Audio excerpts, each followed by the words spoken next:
Bismillahirrahmanirrahim.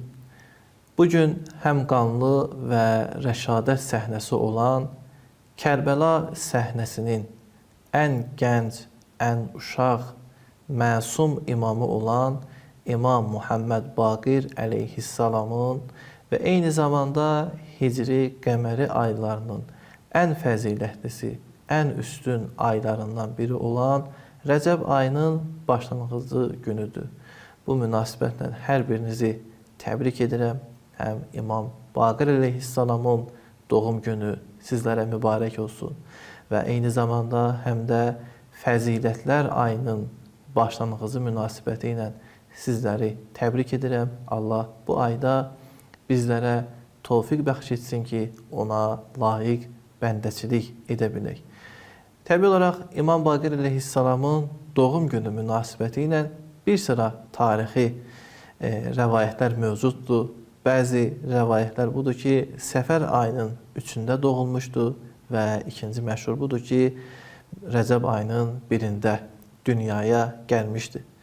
İmam Muhammed Baqir əleyhissalamın imamət dövrü Hicrətin 95-ci ildə İmam Səccad əleyhissalamın şəhadətə çatması ilə başlamış və Hicri 114-cü ildə imamın şəhid olması ilə sona çatmışdır. Təqrib olaraq 19 il İmam Baqir əleyhissalam imamət mənsəbində olmuşdur.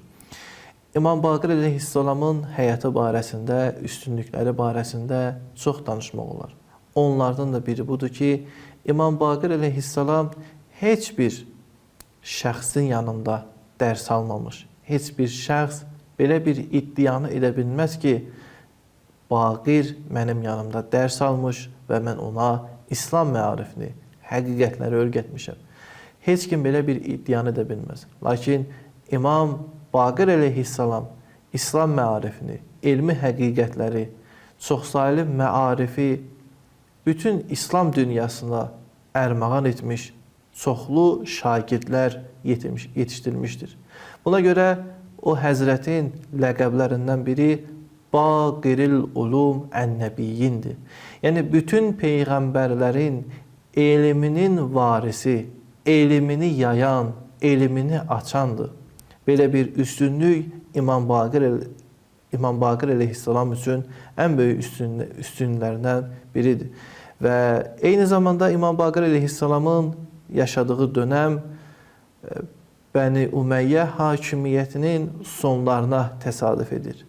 Muaviyyə və onun ailəsi, Allahın onlara əzabı olsun, 20 il boyunca İslam dünyasına hakim olmuş və İslamı əqidə, İslamı əxlaq dinindən səltənət dininə çatdırmış və bir çox xurafi məsələləri insanların düşüncəsinə bunlar təbliğ etmiş, çatdırmışdır. Təbii olaraq Muaviyyə zor, güc, pul, hilə, satılmış alimlər vasitəsilə İslamı təhrif etməyi bir qədər bacarmışdır. Lakin İmam Səccad əleyhissalam dua mədəniyyəti ilə bu təhrifin qarşısında nisbətən dayanmış.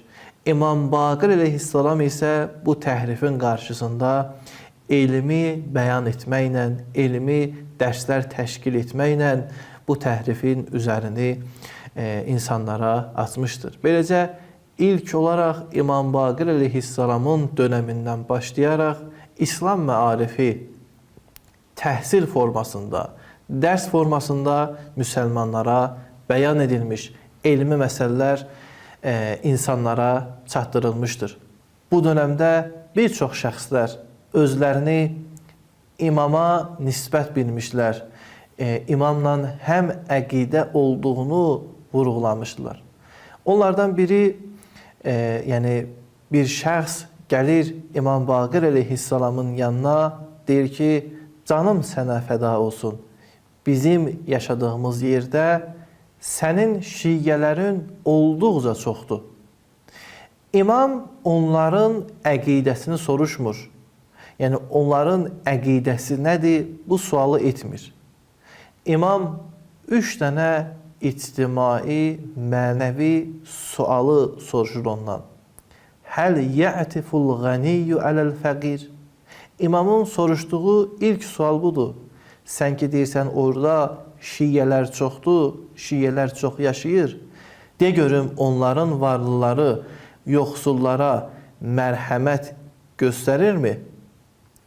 Və imam daha sonra buyurur ki, yaxşıları, pislik edənləri bağışlayırmı?